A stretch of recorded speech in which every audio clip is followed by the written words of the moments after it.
Senator Tom Cotton is from Arkansas, but sadly, when he was at Harvard and Harvard Law School, he was captured by the Red Sox net, and they brainwash you. And you become a Red Sox fan, but the Red Sox did the Guardians are solid this weekend, so I won't be too hard on them.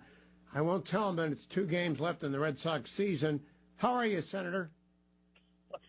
Hugh, I'm doing well. Once again, you're spreading fake news. I actually started rooting for the Sox when I lived on a farm in Arkansas in the mid-'80s, and we didn't have cable to watch the Braves and the Cubs every day, so we got lots of games of the week for the Red Sox.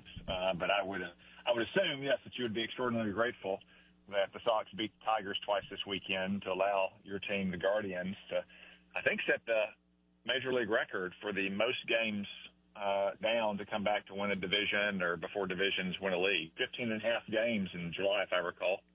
Yes, it is. It's quite a remarkable thing. All we need is 2 starters to get 2 good games, Gavin Williams and Tanner Bybee. But Scooball's pretty good. Who's starting for the Red Sox? I don't know who their lineup is.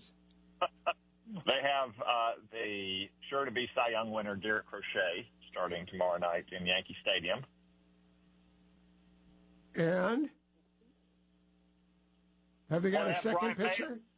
Brian Bayo starting game 2, who's emerged as a solid number 2 pitcher. Unfortunately, they just announced that the number 3 pitcher, Lucas Giolito, is out with elbow problems. So if there were going to be a game 3, it would hurt. But since they're going to win in 2, it won't matter, right?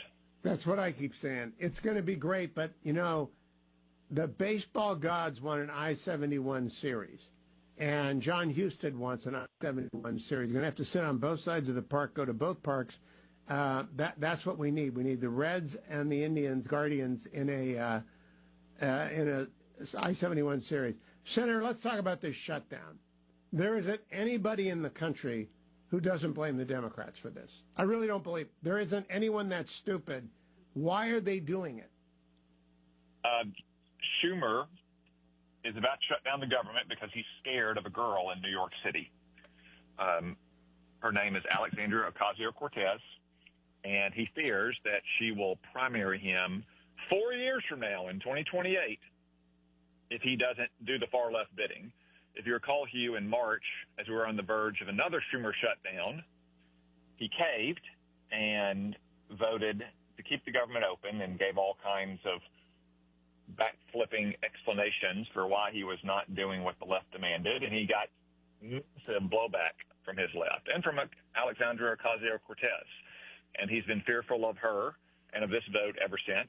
So he's apparently about to lead his caucus over the cliff and shut down the government because he doesn't want Alexandria Ocasio-Cortez to run against him in 4 years.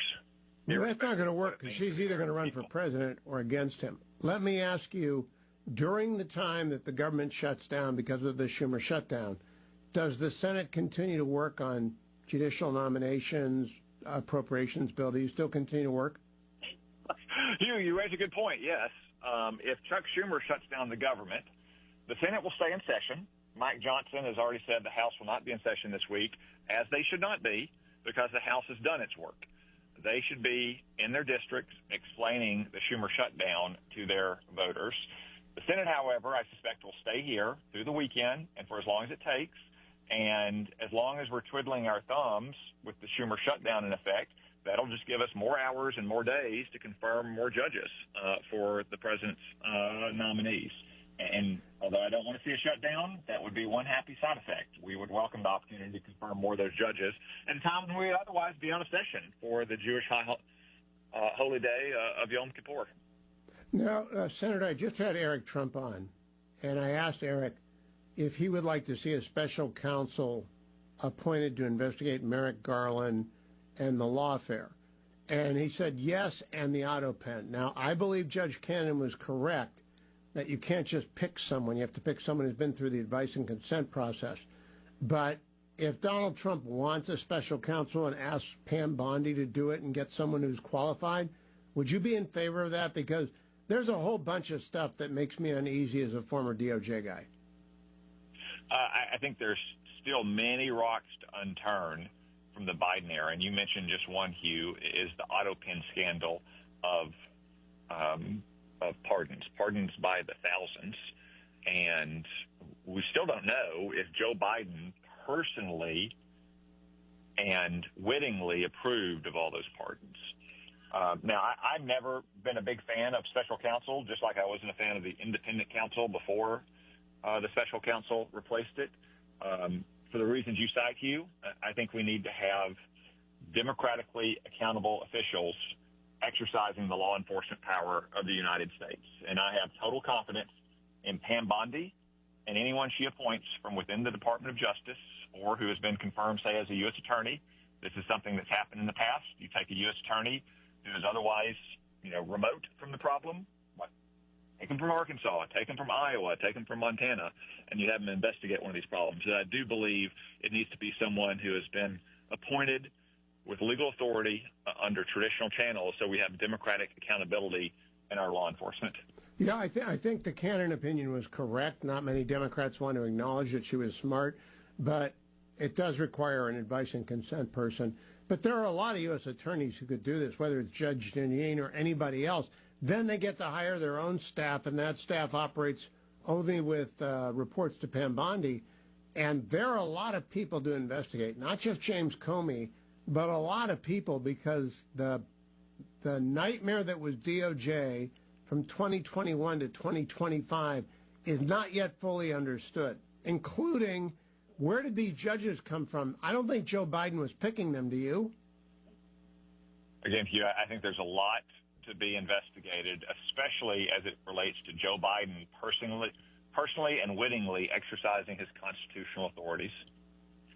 All right, last question, Senator, in terms of what the president announced today on a deal for Gaza. Number one part of the deal is all hostages released within 72 hours. Michael Oren just said Israel won the war. Do you agree? Israel's certainly on the way to winning the war, and if they could get all hostages out, which is what President Trump called for today, and ensure that Hamas is either destroyed or eliminated entirely from Gaza, for instance, the plan calls to allow safe passage to a third country, then I don't think there's any question that Israel will have completed its victory in Gaza. But there'll be no end to this war as long as Hamas remains in any position of authority in Gaza or any hostages remain in Gaza. Well said, Senator, and thank you. I look forward to talking to you. By the way, the Guardians game's tomorrow at 1, Wednesday at 1, and Thursday at 1. So you may want to schedule your lunch breaks around that. Thank you, Senator Tom Cotton. Thank you.